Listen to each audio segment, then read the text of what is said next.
ঈদে নতুন জামা কিনে দিতে পারেনি বলে ছোট্ট ছেলেটা অনেক কাঁদছিল। তাই মা নিজের শাড়ি কেটে সারা রাত সেলাই করে তাকে একটা নতুন জামা বানিয়ে দিল। ঈদের সকালে নতুন জামা পরে খুশিতে খেলতে বের হয়েছিল ছেলেটা, কিন্তু দুপুরে খবর আসলো পুকুরের পানিতে ভেসে আছে সেই নতুন জামাটা, আর মা শুধু চিৎকার করে কাঁদছিল। আসসালামু আলাইকুম এভরিওয়ান, সবাই কেমন আছেন? আশা করি সবাই খুব ভালো আছেন। আজ একতাশলা অভিমান নিয়ে আমি শহর থেকে গ্রামে ফিরে যাচ্ছি। আপনারা ভাবতে পারেন হয়তো আমি ঈদের ছুটিতে গ্রামে যাচ্ছি, কিন্তু না, আমার বাসাই হচ্ছে শহরে। আমি মাঝে মধ্যে বর্ষাদের বাড়িতে খালি হাতে যাই, এটা আমার কাছে খুব খারাপ লাগে। তাই ভাবলাম আজকে বর্ষাদের বাড়ি যাওয়ার আগে কোনো কিছু নিয়ে যাব তাদের জন্য। তাই তো চলে আসলাম শ্যামপুরে। গ্রাম বলছি কারণ এই জায়গাটা আমাদের রাজশাহী সিটি কর্পোরেশনের একদম বাইরে। তো সেখান থেকে ঝটপট কিছু পেঁয়াজি নিয়ে আমি বর্ষাদের বাড়ির উদ্দেশ্যে রওনা দিলাম।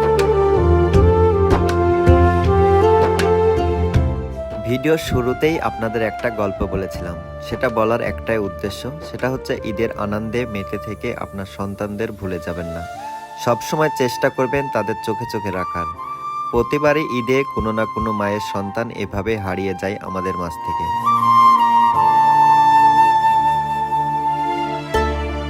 আমার বাসা থেকে বর্ষাদের বাসার দূরত্ব প্রায় 5 কিলোমিটার। সেই তুলনায় তাদের বাসায় যেতে আমার 10 মিনিট সময় লাগতে পারে, কিন্তু তাদের বাসাটা একটু ব্যাক সাইড হওয়ায় আমার অনেকটা সময় লেগে যায়। যাই হোক, অবশেষে আমি 12 রাস্তার কাছে চলে আসলাম, আর এই 12 রাস্তার আশপাশেই হচ্ছে বর্ষাদের বাসা। বাসায় কেউ আছেন? বাসায় কেউ নাই কেন? তাহলে ও পাশ দিয়ে যাই।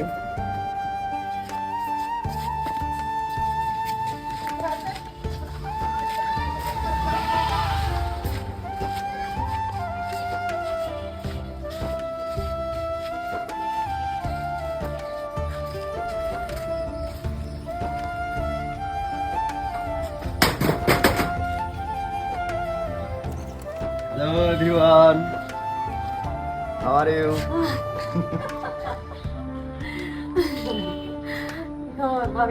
না, কাজের মানুষ দেখেন, কাজ করতে করতে হাফসা হয়ে গেছে। এটা হচ্ছে বর্ষার শখের রান্নাঘর হবে নাকি? বর্ষার না ফাতেমার? বর্ষার মায়ের। বর্ষার মায়ের। হ্যাঁ। বর্ষার মায়ের শখের রান্নাঘর হচ্ছে। বর্ষা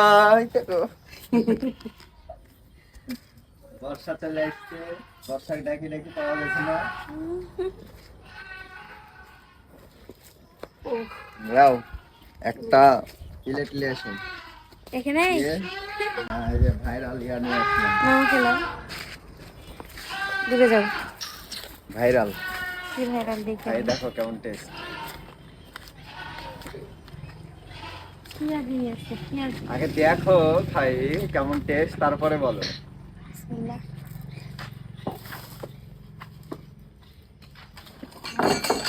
স্বাদ আছে?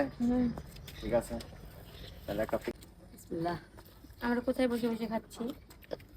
কোথায় আবার খাবো? রান্নাঘরের কাজ করছি, ভাই রান্নাঘরের কাজ করা দেখতে এসেছে, রান্নাঘরে বসে খাচ্ছি। এই জায়গাটা এখন খারাপ লাগলেও একসময় ভালো লাগবে। হ্যাঁ, কয়েকদিনের ভিতর সেই ভাইরাল হয়ে যাবে এই জায়গাটুকু। হেভি টেস্ট তো ভাই। কোথা থেকে আনলেন? কেউ স্বাদ? এটা পেঁয়াজের স্বাদ আছে বলেই তো শহর থেকে গ্রামে গিয়ে নিয়ে আসি। ওরে বাপ রে, কি ভালোবাসা। ধন্যবাদ। গ্রাম থেকে আইনি এত সুন্দর পেঁয়াজ খাওয়ানোর জন্য ধন্যবাদ। সত্যি মজা। মশা কামড় খেতে ভালো লাগে। মাঝে মধ্যে দুদিন পর পর আইনে খাওয়াবেন এরকম পেঁয়াজি। ঠিক আছে। তাদের পেয়ে আমি একটা নতুন পরিবার পেয়েছি, যার কারণে তাদের সাথে পেঁয়াজি খাচ্ছিলাম আর আড্ডা দিচ্ছিলাম। আপনারা ভিডিও দেখে ভাবেন এই মানুষগুলো হয়তো খুব খারাপ, কিন্তু না, আমাদের ভিডিও লাইফ আর পার্সোনাল লাইফ সম্পূর্ণ আলাদা। যদি সরাসরি আপনি এই মানুষগুলোর সাথে মিশেন তাহলে বুঝবেন এই মানুষগুলো কতটা ভালো। যাই হোক, আজকের ভিডিওটা শেষের দিক, আর আমার এই ছোট্ট ব্লগটি আপনাদের কেমন লাগলো অবশ্যই কমেন্ট করতে ভুলবেন না। আপনারা কমেন্ট করলে কিন্তু আমরা আরো উৎসাহ পাই এমন ভালো ভালো ভিডিও তৈরি করি। তো সবাই ভালো থাকবেন, আল্লাহ হাফেজ।